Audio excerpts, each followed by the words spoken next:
কোটা নিয়ে আন্দোলনকারীদের উপর হামলা দেশের ইতিহাসে জঘন্যতম ঘটনা। দুপুরে জাতীয় প্রেস ক্লাবে এক আলোচনায় এমন মন্তব্য করেছেন বিএনপি মহাসচিব মির্জা ফখরুল ইসলাম আলমগীর। প্রয়াত রাজনীতিবিদ বিএনপির অন্যতম প্রতিষ্ঠাতা মশিউর রহমান জাদু মিয়ার জন্ম শতবার্ষিকী উপলক্ষে জাতীয় প্রেস ক্লাবে আলোচনা সভার আয়োজন করে ভাসানী অনুসারী পরিষদ। এখন জন্ম সনদ দিয়ে খোলো বিকাশ স্টুডেন্ট অ্যাকাউন্ট, নিজের বিকাশ নিজে কর।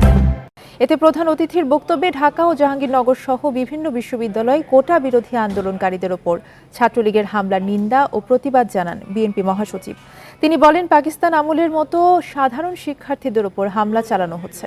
শিক্ষার্থীদের আন্দোলনে রাজনৈতিক দলগুলোর পাশাপাশি সাধারণ জনগণকেও সাড়া দেওয়ার আহ্বান জানান মির্জা ফখরুল।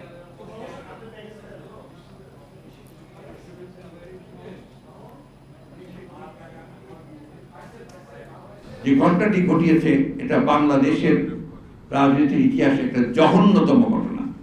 পাকিস্তানিদের মতো একইভাবে সাধারণ ছাত্রদের যে ন্যায়সঙ্গত দাবি, যে যৌক্তিক দাবি, সেই দাবির আন্দোলনকে নস্যাৎ করে দেওয়ার জন্য আজকে আমরা তাদের উপরে অস্ত্র শস্ত্র হাতে নিয়ে আপনাদের সেই লেলিয়ে দেওয়া বাহিনীকে আপনারা লেলিয়ে দিয়েছেন।